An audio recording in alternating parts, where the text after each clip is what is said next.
Sage Morrison stood frozen in the pastel-decorated living room, watching her sister Victoria's perfectly manicured friends exchange glances that spoke volumes. The baby shower games had just ended, and someone had asked what she did for work. When Sage mentioned she was in government service, the laughter that followed cut through her like shattered glass. Victoria, blowing in her designer maternity dress, didn't even try to hide her smirk as she patted her rounded belly and said sweetly, "Oh, Sage has always been so modest about her little desk job." Before we jump back in, tell us where you're tuning in from, and if this story touches you, make sure you're subscribed, because tomorrow I've saved something extra special for you. What none of them knew was that beneath Sage's simple cardigan lay a truth that could silence every condescending whisper in that room. Just 3 months ago, she had been promoted to Brigadier General in the United States Air Force, making her one of the youngest female generals in military history. But today, surrounded by women who measured worth in designer handbags and suburban gossip, she felt smaller than she had since childhood. The roots of this moment stretched back over 2 decades, planted in the soil of a childhood where Victoria had always been the golden daughter. Growing up in their middle-class home in Denver, the Morrison sisters had been night and day. Victoria was the cheerleader, the homecoming queen, the one who dated the quarterback and sailed through life on charm and carefully calculated social moves. Sage, 3 years younger, had been the quiet one who buried herself in books and dreamed of serving something greater than herself. Their parents, Robert and Linda Morrison, had never hidden their favoritism. Victoria's accomplishments were celebrated with dinner parties and social media posts. When she made honor roll, it was treated as a given. When Sage achieved the same academic success, it was met with a simple nod and the expectation that she would continue to excel without fanfare. Victoria's beauty pageant wins filled the family photo albums, while Sage's academic achievements gathered dust in forgotten folders. The pattern had continued into adulthood with devastating consistency. Victoria had married young to Marcus Blackwell, a successful real estate developer whose family owned half the premium properties in Cherry Hills Village. Their wedding had been a lavish affair, featured in the local society pages, complete with ice sculptures and a 7-tier cake. Sage had been maid of honor, standing beside her sister in a bridesmaid's dress that Victoria had deliberately chosen in a shade that washed out Sage's complexion. When Sage graduated from the Air Force Academy with highest honors, Victoria had been noticeably absent from the ceremony, claiming she couldn't miss a spa weekend that had been planned months in advance. Their parents attended, but the celebration dinner afterward was overshadowed by Victoria's phone calls about her latest drama with her book club friends. Sage's achievement, which represented 4 years of grueling academic and military training, became background noise to Victoria's social calendar. The military had been Sage's refuge and her calling from the moment she stepped onto the academy grounds in Colorado Springs. While other cadets struggled with the discipline and structure, Sage thrived. She had always been drawn to aviation, spending her childhood building model planes and reading about pioneering female pilots. At the academy, she found her tribe among fellow cadets who valued merit over social connections. Her rise through the ranks had been meteoric yet methodical. After graduating, she specialized in strategic operations and quickly gained recognition for her innovative approaches to complex military challenges. She had served tours in Afghanistan and Iraq, leading missions that saved countless lives and earned her commendations that she never shared with her family. While Victoria was posting Instagram photos of her latest designer purchases, Sage was coordinating international military operations and briefing Pentagon officials. The irony wasn't lost on her that while Victoria lived in luxury funded by her husband's success, Sage had earned every stripe, every promotion, every dollar through her own dedication and sacrifice. She had missed family gatherings because she was serving overseas. She had spent holidays in military bases, while Victoria complained about the stress of choosing between two vacation destinations. Through the years, Sage had learned to compartmentalize the hurt. When Victoria introduced her to friends as my little sister who's still trying to find herself, Sage would smile and change the subject. When family gatherings inevitably centered around Victoria's achievements in the charity circuit and social scene, Sage would listen politely and share nothing about her own work, which she couldn't discuss anyway due to security clearances. The transformation in their relationship had become particularly stark after Victoria's marriage to Marcus. Suddenly, Victoria saw herself as the authority on success and sophistication. She would offer unsolicited advice about Sage's appearance, suggesting she invest in better clothes or try a more flattering hairstyle. The fact that Sage traveled the world and commanded respect at the highest levels of government meant nothing in Victoria's social sphere. Marcus, for his part, had always been politely dismissive of Sage. He treated her like an eccentric relative who couldn't quite get her life together. At family dinners, he would dominate conversations with stories about his business deals and property acquisitions, while asking Sage generic questions about her government work with the tone one might use when inquiring about a hobby. The baby shower represented a culmination of years of subtle humiliation. Victoria, now 6 months pregnant with her first child, had insisted on having an elaborate celebration at her sprawling home in Cherry Hills Village. The guest list read like a who's who of Denver's social elite, women whose husbands were judges, business owners, and politicians. Victoria had specifically requested that Sage help with setup, positioning her as the hired help rather than an honored guest. As Sage arrived that morning at Victoria's mansion, she had been struck by the casual cruelty of it all.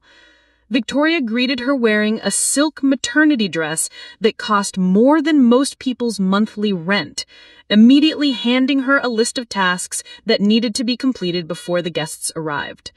While Victoria sat in her perfectly appointed living room directing traffic, Sage arranged flowers, set up tables, and ran last-minute errands. The guests began arriving in luxury vehicles, each woman more polished than the last. They air-kissed Victoria and cooed over her pregnancy glow while barely acknowledging Sage's presence. When introductions were made, Victoria consistently described Sage as my younger sister who works for the government, a phrase delivered with just enough emphasis to suggest it was something quaint rather than impressive. During the gift opening ceremony, Sage watched from the kitchen doorway as Victoria received presents worth thousands of dollars. Designer baby clothes, imported strollers, handcrafted cribs that cost more than most cars. The conversation flowed around vacation homes in Aspen, private school applications for unborn children, and charity galas where appearances mattered more than causes. It was during the games portion of the afternoon that the moment arrived which would change everything. Someone had suggested they go around the room sharing career advice for the baby, assuming it would be a girl. Each woman spoke about their experiences in their respective fields, most of which involved managing charitable foundations or working part-time in their husbands' businesses. When the attention turned to Sage, she felt the familiar knot in her stomach. These women saw her as Victoria's less successful sister, the one who had managed to marry well or achieve the social status they valued.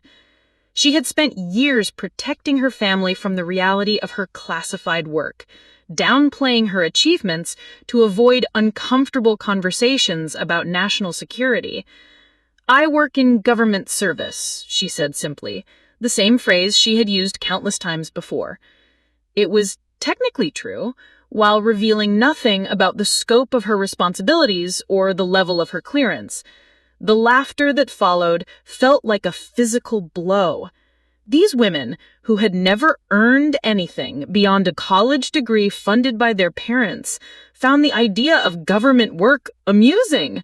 One of them actually said, "Oh, how noble. Someone has to do the boring desk jobs, I suppose." Victoria's response was the final cut. Her sweet, condescending tone as she patted her belly and dismissed Sage's career as a little desk job crystallized 25 years of being made to feel small. In that moment, Sage realized that her years of protecting her family's comfort by hiding her achievements had created a monster. Victoria genuinely believed her own narrative that Sage was unsuccessful and unremarkable. What none of them could have imagined was that the woman they were dismissing as a government clerk held one of the most prestigious positions in the United States military. While they planned charity luncheons, she planned operations that affected global security.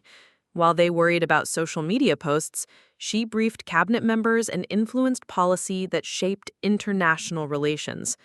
The irony was devastating and complete. In a room full of women whose greatest achievement was marrying well, they were mocking someone who had earned her position through merit, sacrifice, and unwavering dedication to serving her country. The morning after that humiliating baby shower, Sage Morrison sat in her modest apartment in Colorado Springs, staring at the framed photograph on her desk. It showed her receiving the Distinguished Flying Cross from the Secretary of the Air Force, a moment that should have been shared with family, but instead had been witnessed only by her military colleagues. The disconnect between who she truly was and who her family believed her to be had never felt more painful. Her phone buzzed with a text from Victoria. "Thanks for all your help yesterday. The girls loved meeting you. Maybe next time you could wear something a bit more formal?"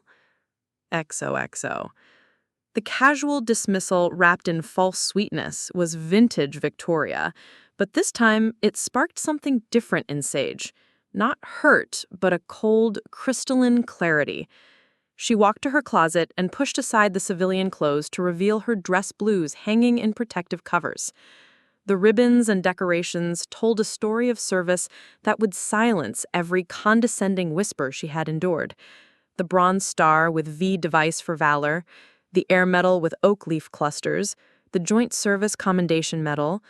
Each piece of fabric and metal represented moments when she had chosen duty over comfort, courage over safety. The journey to this moment had begun 15 years earlier when Sage graduated from the Air Force Academy ranked third in her class. While Victoria was planning her elaborate wedding, Sage was beginning pilot training at Laughlin Air Force Base in Texas. The desert heat and relentless pace would have broken most people, but for Sage, it felt like coming home.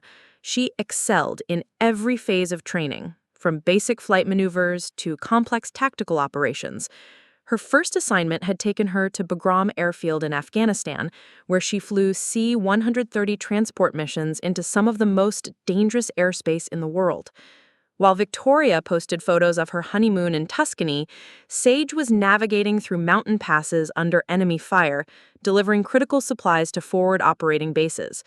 She never spoke about the night missions that kept American soldiers alive, or the time she had to make split-second decisions that meant the difference between life and death for entire units. The promotion to captain came with recognition for her exceptional performance, but also with an invitation to join a classified program that would change the trajectory of her career. The Special Operations Command had noticed her unique combination of technical skill, strategic thinking, and unshakable composure under pressure. They offered her a position in a joint task force that coordinated with intelligence agencies on missions that officially didn't exist. For 3 years, Sage operated in the shadows, planning and executing operations that prevented terrorist attacks on American soil. She worked 18-hour days in secure facilities, briefing generals and cabinet officials on threats that the public would never know had been neutralized. Her work saved thousands of lives, but the classification level meant she could never share details with anyone outside her immediate chain of command. During this period, family gatherings became increasingly surreal. While Victoria complained about the challenges of decorating her new home or finding the perfect caterer for her charity events, Sage sat quietly, unable to mention that she had just returned from coordinating a mission that had disrupted a major arms trafficking network. When their father asked about her work over Christmas dinner, she could only offer vague responses about logistics and planning, watching as his interest quickly shifted back to Victoria's latest social triumph. The isolation of living a double life began to wear on her. She found solace in her military colleagues, men and women who understood the weight of classified responsibility. Colonel James Mitchell, her commanding officer, became both mentor and father figure. A decorated veteran of 3 combat tours, he recognized Sage's potential early and became her advocate as she climbed the ranks. Morrison, he told her during one of their regular mentoring sessions, "You have something most officers never develop. You see the big picture without losing sight of the human cost. That's what makes great leaders." Under his guidance, Sage began to understand that her career was heading toward general officer ranks, a possibility that seemed impossible for a small-town girl from Colorado. The promotion to major came with assignment to the Pentagon, where Sage found herself in the halls of power she had only read about in textbooks. Her office was 3 doors down from where national security decisions were made, and her input was regularly sought by officials whose names appeared in newspaper headlines. She briefed senators, consulted with foreign dignitaries, and helped shape policy that affected global military operations. Yet when she came home for Victoria's birthday party that year, she was introduced to the guests as Sage. She works in Washington now, with no mention of her rank or responsibilities. When someone asked what she did in the Capitol, Victoria answered for her, saying, "Oh, something with paperwork and meetings. Very bureaucratic. You know how government jobs are." Sage had smiled and nodded, protecting her family from the complexity of her real world. The hardest part wasn't the secrecy itself, but watching her parents' continued disappointment in what they perceived as her modest achievements. When Victoria bought her mansion in Cherry Hills Village, her mother spent weeks planning a housewarming party and posted dozens of photos on social media. When Sage received her promotion to lieutenant colonel, she celebrated alone at a quiet restaurant near the Pentagon, then called home to hear 30 minutes of updates about Victoria's interior decorator. The breakthrough moment in her career came during a crisis in Eastern Europe when Russian forces began aggressive maneuvers near NATO allies. Sage was part of a small team tasked with developing response strategies that could de-escalate tensions without triggering larger conflicts. Her innovative approach, combining diplomatic channels with precisely calibrated military positioning, helped prevent what could have become a major international incident. The success led to her selection for the National War College, the military's most prestigious educational institution. For 1 year, she studied alongside officers from every branch of service and representatives from allied nations. Her thesis on asymmetric warfare strategies earned recognition from the Joint Chiefs of Staff and established her reputation as one of the military's rising intellectual leaders. During her time at the War College, Sage met Colonel Sarah Chen, a fellow student who would become both close friend and professional ally. Sarah came from a military family and understood the unique challenges faced by women in senior leadership positions. Over coffee between classes, they would discuss the delicate balance of maintaining authenticity while navigating institutional expectations. The hardest part, Sarah confided one evening, was that we have to be twice as good to get half the recognition. But that also means when we do succeed, we've earned every bit of it. Their friendship provided Sage with something she had never had in her family, someone who understood and celebrated her achievements without reservation.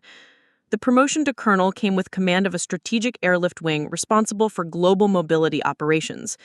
Preparing and narrating this story took us a lot of time, so if you are enjoying it, subscribe to our channel. It means a lot to us. Now back to the story. Sage now oversaw thousands of personnel and aircraft worth billions of dollars. Her decisions affected military readiness across multiple continents. Yet when she mentioned her new position to Victoria during a brief phone call, her sister's response was, "That's nice, sweetie. Hey, did I tell you Marcus is buying me a new car for our anniversary?" The final preparation for general officer rank required recommendations from senior leadership and approval from Congress. The process was rigorous and highly competitive, with only a small percentage of colonels ever achieving star rank. Sage's record was exemplary, but she knew that politics and timing played crucial roles in the selection process. Colonel Mitchell, now a brigadier general himself, called her into his office on a crisp autumn morning in Washington. "Sage," he said, using her first name, which he rarely did in professional settings, "I've been doing this for 30 years, and I've never written a stronger recommendation. You're going to be a general, and you're going to be exceptional at it." The notification came through official channels 6 weeks later. Sage Morrison was selected for promotion to Brigadier General, making her one of the youngest women ever to achieve that rank in the Air Force. The announcement would be made public in 30 days, followed by a ceremony attended by senior military and civilian officials. As she sat in her apartment that evening, holding the official notification, Sage thought about the irony of her situation. Tomorrow, she would brief congressional leaders on critical national security issues. Her recommendations would influence decisions affecting millions of people. Yet, her own family saw her as an underachiever who couldn't manage to find a successful career or suitable husband. The phone rang, interrupting her thoughts. It was Victoria, calling to remind her about the baby shower the following weekend. "I really need you there, Sage," her sister said, her voice taking on the manipulative tone Sage knew so well.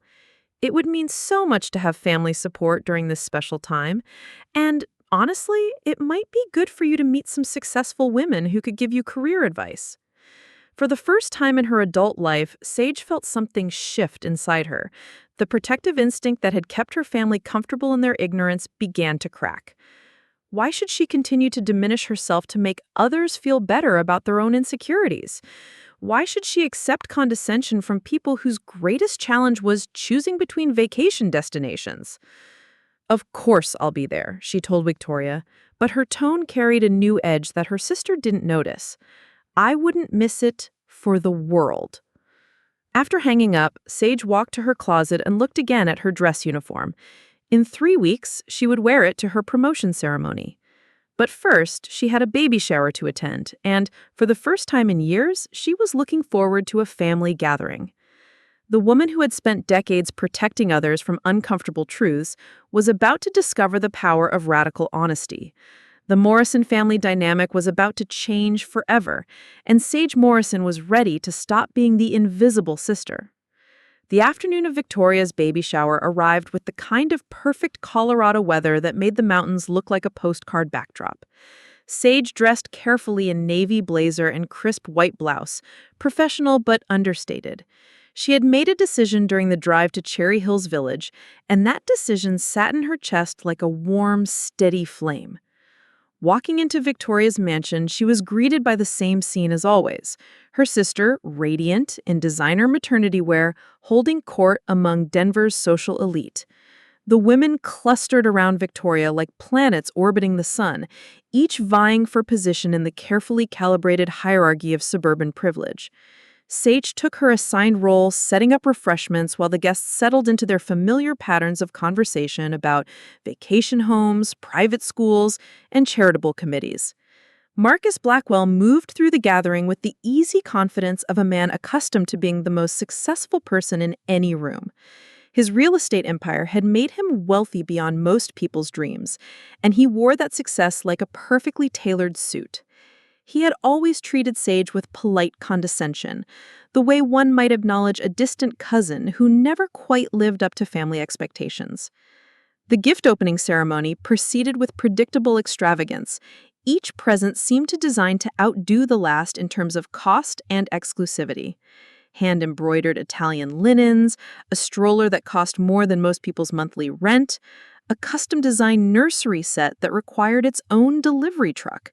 Victoria basked in the attention, making sure to mention the price or designer of each item as she unwrapped it. When the conversation turned to careers and advice for the unborn child, Sage felt the familiar tightness in her chest. She had endured variations of this moment countless times over the years, always choosing discretion over truth, family harmony over personal dignity. But something fundamental had shifted in her perspective, and she no longer felt compelled to protect people from their own ignorance. "Government service," she said when her turn came, using the same phrase that had served as armor for so many years. The response was immediate and predictable. Nervous laughter, exchanged glances, and barely concealed pity for poor Sage Morrison, who couldn't manage to land a prestigious career or suitable husband. Victoria's comment about her little desk job hung in the air like smoke from an extinguished candle. The dismissal was so casual, so reflexively cruel, that it crystallized years of accumulated hurt into a single moment of perfect clarity.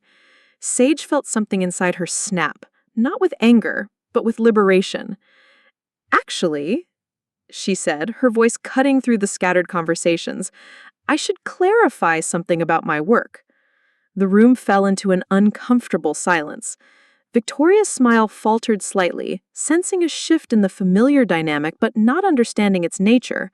Marcus continued circulating with refreshments, only half listening to what he assumed would be another awkward moment with his sister-in-law. "I've been promoted recently. In fact, the announcement was made public just yesterday." She withdrew her phone and pulled up the official Air Force press release, her name and photograph prominently displayed alongside the headline that would change everything. One of Victoria's friends, a woman named Catherine, who prided herself on staying current with news and gossip, leaned forward to read the screen. Her face went through a series of expressions like frames in a slow-motion film: curiosity, confusion, shock, and finally, dawning comprehension. "Oh my God, Catherine," whispered, her voice barely audible. "Victoria, your sister is... she's a general. She's Brigadier General Sage Morrison." The words seemed to echo in the sudden stillness.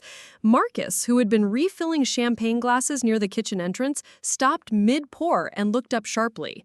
The businessman who made his living reading people in situations immediately understood that something significant had just shifted in his perfectly ordered world. "I'm sorry, what did you say?" Marcus asked, setting down the champagne bottle and moving closer to the group gathered around Sage. His voice carried the authoritative tone he used in high-stakes negotiations, but there was something else underneath it: uncertainty. Catherine held up the phone, showing the official photograph of Sage in her dress blue uniform, ribbons and decorations creating a colorful display across her chest. The headline was unmistakable: Air Force promotes Colonel Morrison to Brigadier General, youngest woman to achieve rank in strategic operations. Marcus took the phone, his eyes scanning the article with the intense focus he brought to reading contracts. The room watched him process information that fundamentally altered his understanding of the woman he had casually dismissed for over a decade. When he looked up, his face had gone pale beneath his carefully maintained tan. "Jesus Christ, Sage," he said, his voice carrying a mix of shock and something approaching awe. "You're not just in the military, you're a fucking general." Victoria's perfectly composed expression cracked like porcelain. "That can't be right," she said, her voice rising slightly. "Sage works in some office in Washington. She's never mentioned anything about being a general." "Because she's not allowed to," Marcus said, his business acumen helping him connect dots that others were still struggling to see. "Strategic operations, counterintelligence, classified missions. Sage, how long have you been lying to us about what you actually do?" The accusation hung in the air, but Sage felt no shame in it. "I've never lied," she said calmly. "I've simply protected classified information and allowed you to make your own assumptions. Government service is accurate. I serve in the United States Air Force." Marcus continued reading, his expression changing as he absorbed details about Sage's career trajectory. "It says here you've served in Afghanistan and Iraq, combat zones, and you've been involved in counterterrorism operations that prevented attacks on American soil." He looked up at her with new eyes, seeing for the first time the woman who had been invisible to him for years. "Ladies," Marcus said, addressing the room but speaking directly to his wife, "do you understand what this means? Sage isn't some government clerk. She's one of the highest-ranking women in the United States military. She's probably briefed presidents. She's made decisions that affect national security." The transformation in the room's atmosphere was immediate and complete. Women who moments before had been offering patronizing sympathy now looked at Sage with expressions ranging from embarrassment to fascination. The social hierarchy that had seemed so fixed and permanent suddenly revealed itself to be built on foundations of ignorance and assumption. Victoria struggled to process information that challenged everything she believed about her family dynamic. "But you never said anything," she protested weakly. "At family dinners, at Christmas, you always made it sound like you had some boring office job." "Because I couldn't discuss classified operations at family dinners, and because every time I tried to share anything about my career, the conversation immediately shifted to your latest shopping trip or charity luncheon. You made it clear that my work wasn't interesting enough to merit attention." Marcus was still staring at the article, shaking his head in disbelief. "The Distinguished Flying Cross," he read aloud. "The Bronze Star with V device? Sage, these are some of the highest military honors in the country. You've literally risked your life for national security." "Multiple times," Sage confirmed simply. "While you were building shopping centers, I was coordinating operations to prevent terrorist attacks. While Victoria was planning charity galas, I was briefing congressional committees on threats to American cities." The implications of her revelation rippled through the room like concentric circles. These women who had built their identities around social status and financial success suddenly found themselves in the presence of someone who operated at levels of responsibility they couldn't comprehend. The woman they had pitied and patronized held security clearances that granted her access to information that shaped global events. Catherine, still holding the phone, continued reading details from Sage's military record. "It says here she's received commendations from the Secretary of Defense and has been selected for the National War College. That's incredibly prestigious." Marcus set down his glass with trembling hands. For a man who prided himself on recognizing talent and success, the realization that he had completely misjudged his sister-in-law was devastating. "Sage," he said, his voice barely above a whisper, "I owe you an apology. We all do. I had no idea." Victoria's carefully constructed world was collapsing around her. The sister she had always seen as less successful, less important, less worthy of attention, had been living a life of service and achievement that dwarfed anything Victoria had accomplished. The charity committees and social positions that had seemed so important suddenly felt trivial in comparison to preventing terrorist attacks and serving national security interests. "How long?" Victoria asked, her voice small and confused. "How long have you been this?" 15 years of active duty, Sage replied. "But I've been protecting this family from uncomfortable truths about my work since the day I graduated from the Air Force Academy. I thought I was being considerate. Instead, I was enabling you to live in a fantasy where success is measured by designer handbags and vacation homes." The room remained frozen in uncomfortable silence as the full weight of Sage's revelation settled over them. These women who had spent the afternoon dispensing advice about life and careers now realized they had been lecturing someone whose responsibilities made their own achievements seem insignificant. Marcus, recovering some of his composure, walked over to Sage with newfound respect evident in his posture. "General Morrison," he said formally, extending his hand, "it's an honor, a real honor, and I'm ashamed of how I've treated you all these years." Sage shook his hand, feeling the shift in power that came with truth finally spoken. "I appreciate that, Marcus, but I'm still just Sage to my family. The rank is what I do, not who I am." Victoria finally found her voice, though it came out strained and uncertain. "I don't understand why you never told us. Why did you let us think?"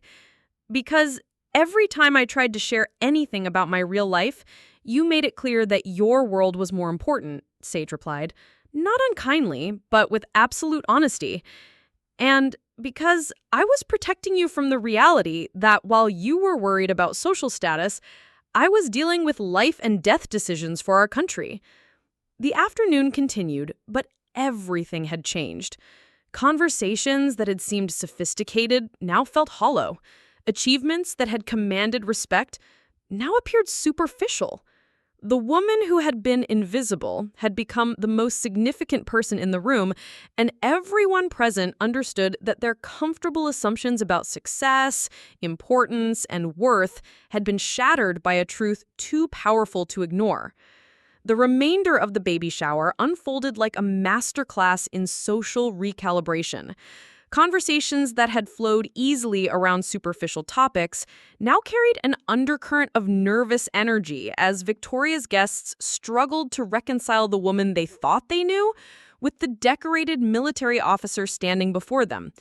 Sage found herself at the center of attention for the first time in family memory, but unlike the patronizing focus she had endured earlier, this attention carried genuine respect and more than a little awe. Margaret Worthington, a woman who had spent the earlier part of the afternoon boasting about her husband's appointment to the City Planning Commission, approached Sage with visible uncertainty. "General Morrison," she began, the title feeling foreign on her tongue, "I have to ask, when you mentioned government service, were you always referring to your military career?" Sage nodded calmly, enjoying the woman's obvious discomfort. "Always. Though I understand why the distinction wasn't clear. Most people hear government service and think of clerical positions or local bureaucracy. They don't typically imagine someone who briefs cabinet officials on national security threats." The impact of her words rippled through the nearby conversations. These women, who had built their social standing on their husbands' achievements and their own charitable activities, suddenly found themselves in the presence of someone whose accomplishments were entirely her own. The weight of actual responsibility, genuine sacrifice, and earned authority stood in stark contrast to the borrowed importance they had worn like expensive jewelry. Marcus had retreated to his home office and returned with his laptop, pulling up additional information about Sage's career. His businessman's instincts had kicked in, and he was methodically researching the woman he realized he had never truly known. "Sage," he called from across the room, his voice carrying a mixture of excitement and disbelief. "There's an article here from Defense Weekly on innovative strategic operations. Is this about work you've done?" Sage glanced at the screen, recognizing the classified operation that had been partially declassified for public awareness. "I can't discuss operational details, but I can confirm that I was involved in developing new approaches to asymmetric warfare challenges. The work helped establish protocols that are now used across multiple branches of service." Victoria watched this exchange with growing bewilderment. Her entire worldview had been constructed around the belief that she was the successful sister, the one who had made smart choices and achieved social prominence. The realization that Sage's quiet government job was actually a position of genuine power and prestige left her grappling with fundamental questions about her own identity and achievements. Dr. Jennifer Caldwin, the only woman at the shower with her own professional credentials as a pediatric surgeon, approached Sage with obvious interest. "General, I have to say, it's refreshing to meet another woman who succeeded in a male-dominated field through merit rather than marriage. The challenges must be extraordinary." For the first time all afternoon, Sage felt herself engaged in genuine conversation rather than social performance. The military has come a long way in terms of equality, but you're right that it's still predominantly male at senior levels. The key is proving yourself through results rather than politics, though obviously political skill becomes important as you advance in rank. Their conversation drew other women closer, creating a circle of attention that would have been unimaginable hours earlier. Questions came rapidly. How did she handle deployment stress? What was it like being one of so few women at her level? Had she ever doubted her career choice?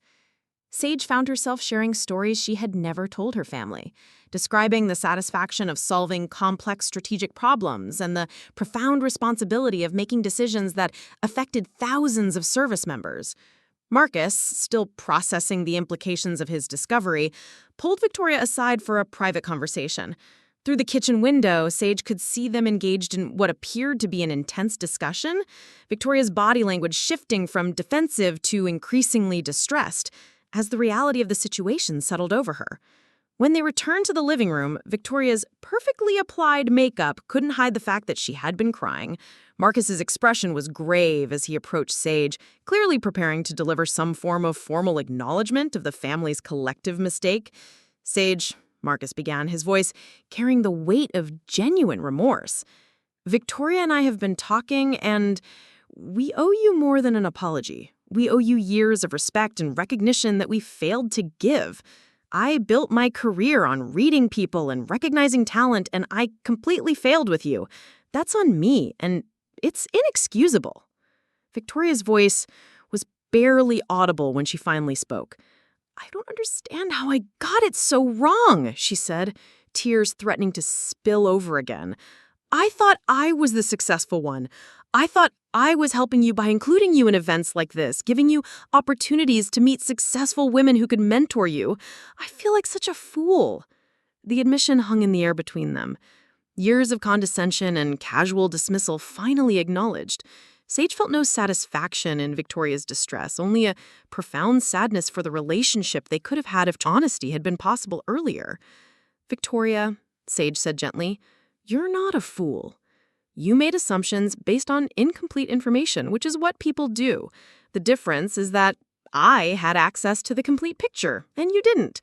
I chose to protect classified information and family harmony, rather than correcting those assumptions. That was my decision." The baby shower began to wind down, but the social dynamic had fundamentally shifted. Women who'd arrived as Victoria's admirers now found themselves drawn to Sage, asking for contact information, expressing interest in hearing more about her experiences. The hierarchy that had seemed so fixed that morning had been completely inverted by the revelation of actual achievement versus perceived status. As guests prepared to leave, many approached Sage individually to express their embarrassment over their earlier assumptions and their admiration for her service. Catherine Worthington, who had been among the most condescending earlier, seemed particularly affected by the day's revelations. "General Morrison," she said quietly as she gathered her purse, "I want you to know that my nephew is considering military service after college. Would it be possible for him to speak with you about career opportunities? I realize now that I've been completely ignorant about what military service actually entails at senior levels." Sage agreed to the meeting, recognizing an opportunity to educate someone who had clearly never considered the military as a path to genuine achievement and leadership. Similar requests came from other guests, women who suddenly understood that they had been in the presence of someone whose career represented everything they claimed to value: leadership, service, and earned success.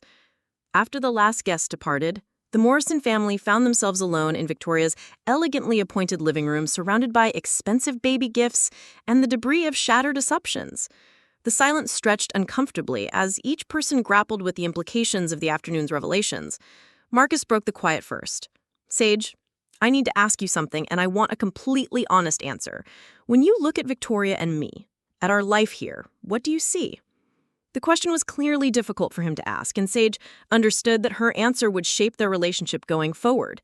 She considered her words carefully, recognizing that honesty could be both healing and devastating. "I see two people who have built a comfortable life within a particular social structure. You've achieved success by the standards of your community, and that's not nothing. But I also see people who have never been tested in ways that reveal character under pressure. You've never had to make decisions where failure meant other people didn't come home to their families." Victoria's tears began flowing freely now, the weight of comparison too heavy to bear. "I've wasted my whole life on things that don't matter. Charity committees and social events and shopping. Meanwhile, you've been saving lives and serving our country, and I've been treating you like you were unsuccessful." Sage moved to sit beside her sister, recognizing that the moment called for compassion rather than continued honesty. "You haven't wasted your life, Victoria. You've made different choices that led to different outcomes. The problem wasn't your choices, it was the assumption that your path was inherently more valuable than mine." As the Colorado sun set behind the mountains, painting the expensive furnishings in golden light, the Morrison family began the difficult process of rebuilding their relationships on a foundation of truth rather than assumption. For Sage, the afternoon had been both vindication and liberation, the end of years spent diminishing herself to maintain family peace. The drive back to her apartment gave her time to process what had occurred. The reveal hadn't brought the satisfaction she might have expected, but it had brought something more valuable: freedom. Freedom from the exhausting performance of being less than she was. Freedom from protecting others from their own limitations. And freedom to be authentically herself in all areas of her life. 3 weeks later, at her promotion ceremony in Washington, Sage stood at attention as the Secretary of the Air Force pinned the General Star to her uniform. In the audience sat Victoria and Marcus, their faces reflecting a mixture of pride and continuing amazement. They had flown to Washington specifically to witness the ceremony, their first genuine effort to understand and celebrate Sage's achievements. As she took the oath of office, promising to defend the Constitution against all enemies foreign and domestic, Sage thought about the journey that had brought her to this moment.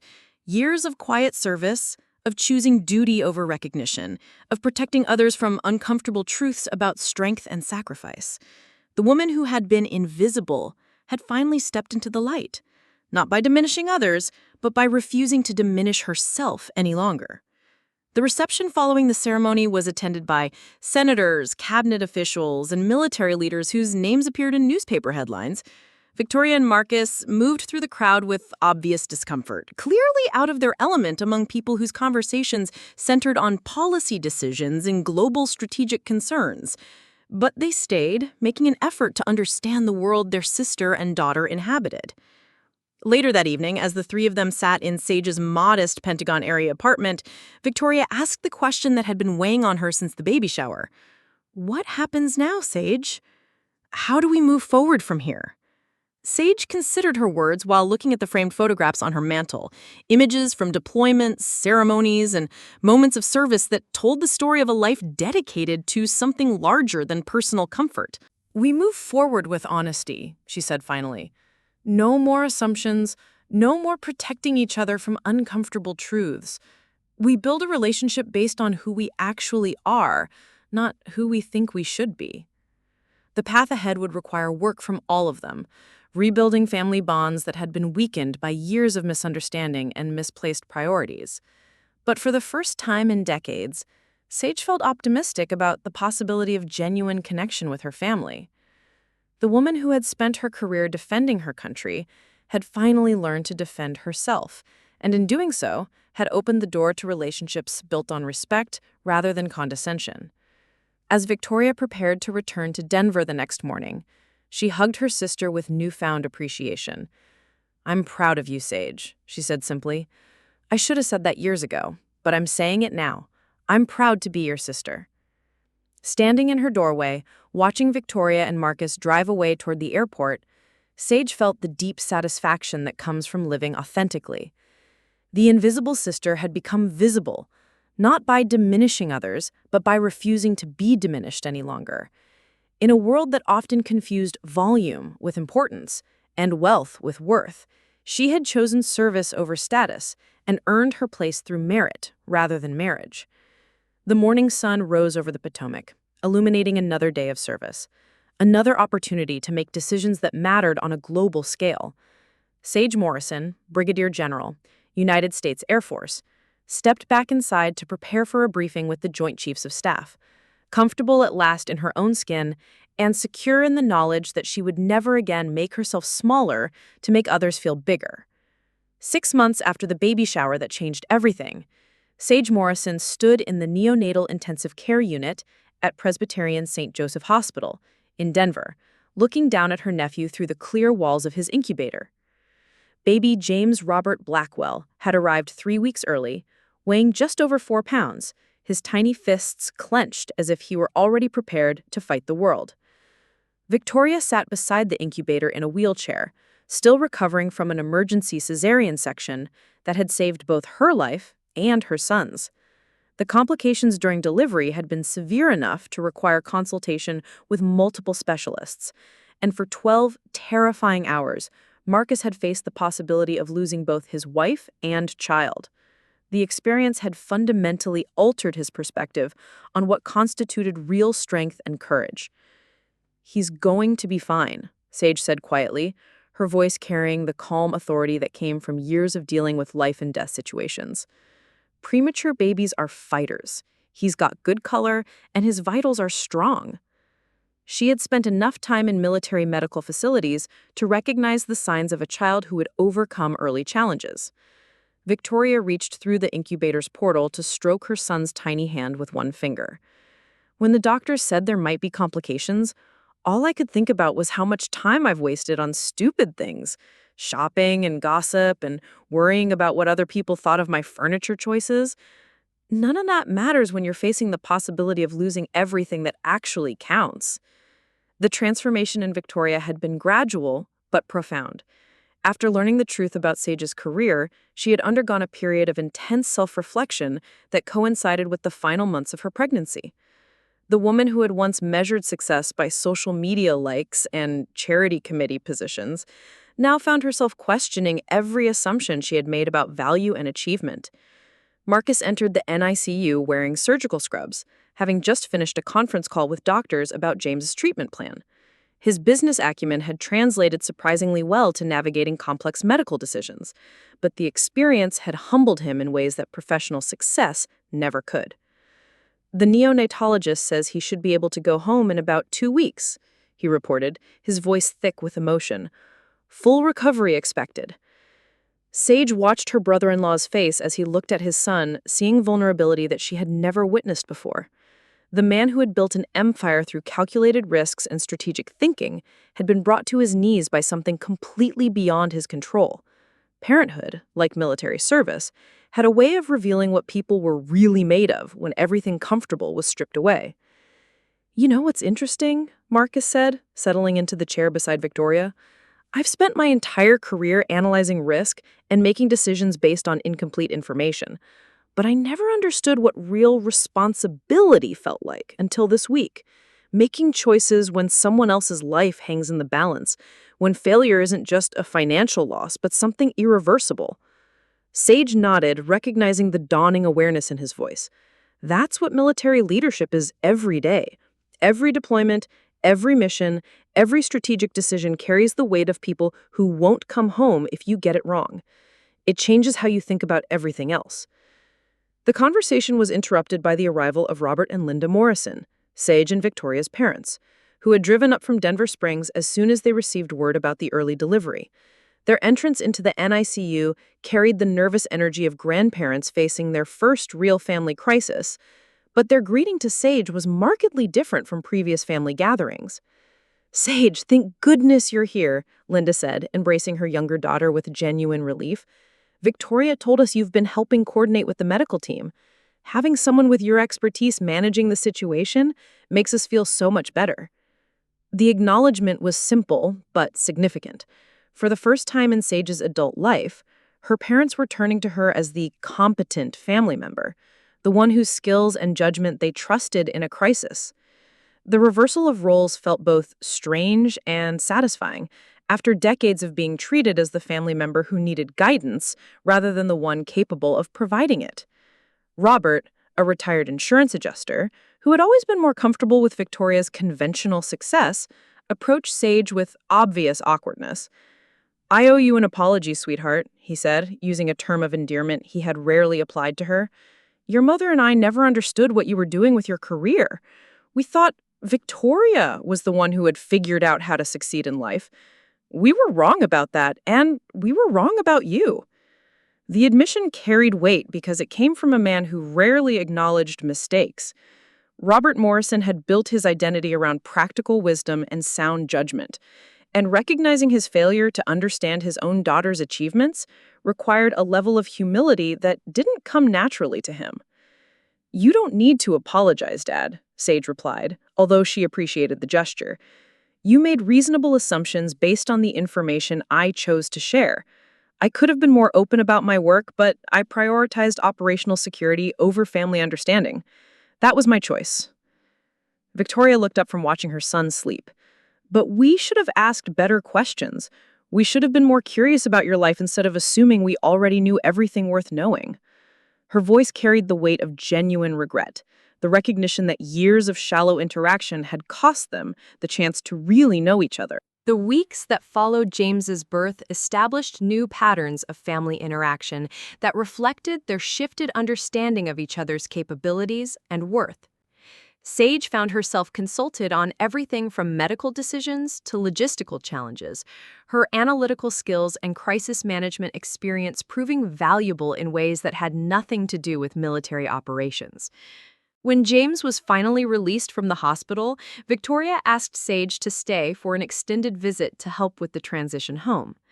The request represented a fundamental change in their relationship dynamic, with Victoria openly acknowledging that she needed support from someone whose competence she now respected without reservation.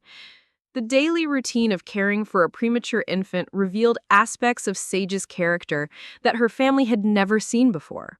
Her military training had taught her to remain calm under pressure, break complex problems into manageable components, and maintain focus during extended periods of stress. These skills translated remarkably well to newborn care, and she found herself naturally taking charge during difficult moments. One evening, as Sage walked the halls of Victoria's mansion holding a fussy James, Marcus joined her for one of their increasingly common late-night conversations. "I've been thinking about something," he said, his voice thoughtful.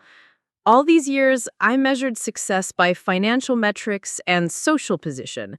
But watching you with James, seeing how you handle crisis situations, I realize I've been using the wrong measuring stick." Sage adjusted the baby's position, automatically checking his breathing and color even as she listened to Marcus's reflection. "Success isn't about the measuring stick you use," she replied. "It's about whether your achievements actually matter to anyone beyond yourself. Building shopping centers provides value to communities. Raising money for charities helps people in need. Military service protects national interests. They're all valuable in different ways." "But there's a difference between value and significance," Marcus continued. "I've built buildings that will last for decades, but you've prevented terrorist attacks that could have killed thousands of people. My achievements improve quality of life. Yours preserve life itself." The distinction he was drawing reflected a newfound understanding of how different types of work contributed to society. Marcus's business success had always been measured in profit margins and market share, concrete metrics that provided clear feedback about performance. Sage's military career, by contrast, was often measured by disasters that didn't happen, threats that were neutralized before they became public knowledge. Victoria's recovery proceeded smoothly, and her perspective on motherhood was shaped significantly by watching Sage navigate the challenges of infant care with professional competence. The woman who had once felt superior to her sister now found herself learning from Sage's example, asking for advice on everything from feeding schedules to developmental milestones.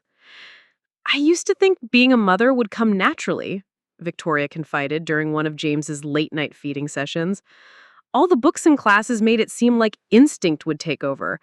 But this is harder than anything I've ever done, and watching you handle it so calmly makes me realize that some people are just better equipped for responsibility than others." Sage settled into the rocking chair beside Victoria, holding James while she prepared his bottle. "Motherhood is like military leadership in a lot of ways. You're responsible for someone who depends entirely on your judgment, and failure has consequences you can't take back. The difference is that babies don't follow orders, so you have to be more creative in your problem-solving approach." The comparison might have seemed absurd 6 months earlier, but Victoria now understood that Sage's military experience had prepared her for challenges that went beyond combat operations. The ability to function effectively under stress, make decisions with incomplete information, and maintain focus during extended periods of responsibility were transferable skills that apply to any situation requiring leadership. 3 months after James's birth, Sage received orders for her next assignment, command of Joint Base Charleston in South Carolina, a position that would make her responsible for over 15,000 military personnel and civilians. The appointment represented another significant step forward in her career, with the possibility of promotion to Major General within the next few years. When she shared the news with her family, Their reaction was markedly different from previous announcements about her career progression.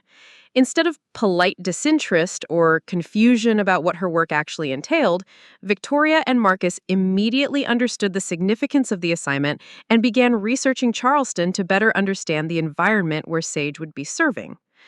Joint Base Charleston handles cargo operations for the entire East Coast, Marcus said, reading from his laptop. The economic impact on the region is enormous. Sage, you're going to be running what's essentially a major transportation hub that affects international commerce. Victoria looked up to feeding James. Will you be able to come back for visits? I know James won't remember these early months, but I want him to know his aunt as he grows up. I want him to understand what real achievement looks like. The desire to maintain family connection represented a fundamental shift in Victoria's priorities. The woman who had once been too busy with social obligations to attend Sage's graduation from the Air Force Academy now wanted to ensure her son knew his aunt as a role model rather than a distant relative. Sage's change of station orders required her to report to Charleston within 60 days. Time she chose to spend helping Victoria and Marcus establish routines that would work after her departure. The extended visit had given all of them experience with honest communication and mutual respect, building a foundation for a relationship that could survive geographic distance. The farewell dinner at Victoria's house was unlike any family gathering in Sage's memory. Instead of surface-level conversation about social events and material acquisitions, they discussed substantive topics: Sage's responsibilities in her new command, Victoria's plans for introducing James to cultural experiences beyond their immediate social circle, and Marcus's growing interest in understanding how military logistics supported civilian commerce. I have something for you, Victoria said as the evening wound down, presenting Sage with a carefully wrapped package. Inside was a leather-bound photo album containing pictures from James's first months, including images of Sage caring for him during his most vulnerable period. The inscription read, "To Aunt Sage, who showed us what real strength looks like. Love, James." The gift represented more than sentimental gesture. It was an acknowledgement of Sage's central role in helping their family navigate its first real crisis. The woman who had been peripheral to family celebrations for decades was now documented as an essential presence during the most important moments of their lives. Marcus's contribution was typically practical, but equally meaningful. A detailed analysis of Charleston's economic and political landscape prepared with the same thoroughness he brought to major business decisions. I know you'll have professional briefings about the operational aspects, but I thought a civilian perspective on the community dynamics might be useful as you establish relationships with local leaders. The gesture demonstrated his recognition that Sage's military responsibilities extended beyond base operations, to include complex relationships with civilian authorities, business leaders, and political figures. His business experience had taught him to value comprehensive intelligence about any new environment, and he was offering that perspective as his contribution to her success. On her final morning in Denver, Sage stood in the nursery holding James while Victoria finished packing baby supplies for a day trip to the mountains. The routine nature of the moment struck her as significant. For the first time in her adult life, she felt like a genuine member of the Morrison family, rather than an awkward appendage to their social structure. "You know what I realized?" Victoria said, looking up from the diaper bag she was organizing. "All these years, I measured success by financial metrics and social position. But watching you with James, seeing how you handle crisis situations, I realize I've been using the wrong measuring stick." The reflection was characteristic of Victoria's evolution over the past months. The woman who had once defined herself through others' opinions was learning to evaluate relationships based on authentic connection rather than social utility. Motherhood had provided the catalyst for that growth, but Sage's example had shown her what genuine strength and achievement looked like. 6 weeks into her command at Joint Base Charleston, Sage received a package from Denver containing photos of James's baptism, an event she had been unable to attend due to operational commitments. The images showed a gathering remarkably different from previous Morrison family celebrations. Smaller, more intimate, focused on the significance of the moment, rather than the social implications of the guest list. Victoria's accompanying letter described the ceremony and the conversations with friends and family members who had been curious about Sage's absence. "I told them you were commanding a joint base in South Carolina, responsible for 15,000 people and strategic operations that I couldn't begin to understand. It felt good to brag about you for once, instead of feeling like I had to make excuses for your choices." The pride in Victoria's voice, even translated through written words, represented a complete reversal of their historical dynamic. The sister who had once felt embarrassed by Sage's unconventional career was now using her achievements as a source of family pride and personal validation. Marcus's business interests had expanded to include government contracting opportunities, a development he attributed directly to his newfound understanding of military operations and their civilian implications. His conversations with Sage about logistics and strategic planning had opened his eyes to business possibilities he had never considered, creating professional benefits from their improved personal relationship. Sage's insights about supply chain management and risk assessment have been invaluable, he wrote in his own letter. "I never understood how military thinking could apply to civilian commerce, but the analytical frameworks you use for strategic planning are directly applicable to major development projects. You've made me a better businessman by helping me think more systematically about complex problems." The recognition that Sage's military expertise had practical applications beyond national security represented Marcus's growing appreciation for the transferable value of her skills and experience. His business success had always come from his ability to recognize talent and opportunity, and he was finally applying that analytical ability to understanding his sister-in-law's capabilities. The transformation of the Morrison family dynamic was completed during Sage's first visit home after assuming command at Charleston. She arrived wearing her service dress uniform for a Veterans Day ceremony at James's daycare center, where Victoria had volunteered her to speak about military service to the children and their families.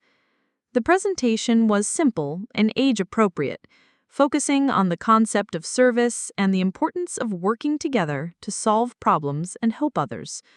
But for the adults in attendance, seeing Sage in uniform with her ribbons and decorations displayed provided context that made her achievements tangible in ways that previous explanations had failed to accomplish.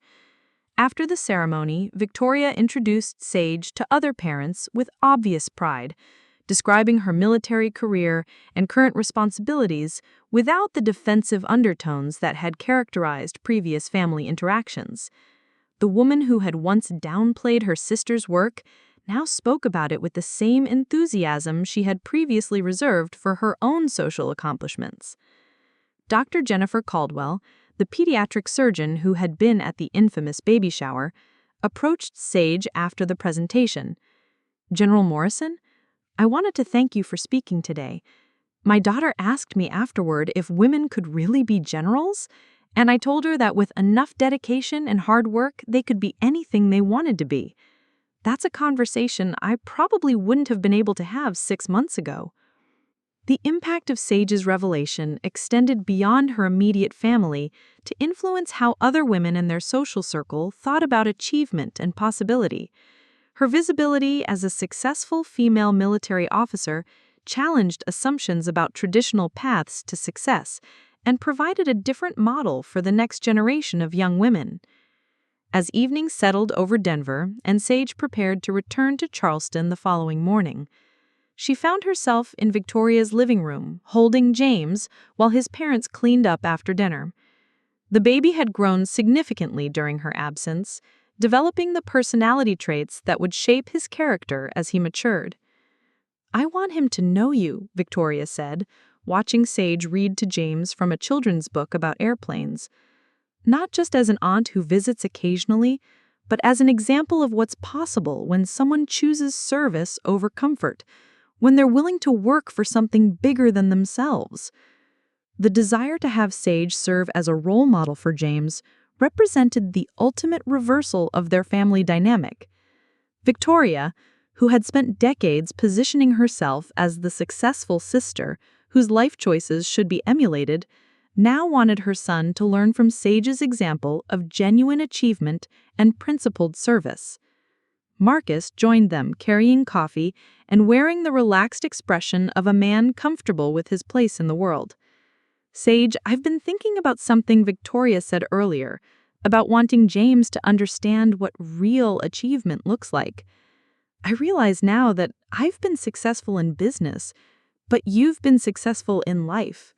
There's a difference, and it matters more than I understood before." The distinction he was drawing reflected a mature understanding of how different types of success contributed to personal fulfillment and societal benefit. Marcus's business achievements had provided financial security and social status, but Sage's military service had created meaning and purpose that transcended personal benefit.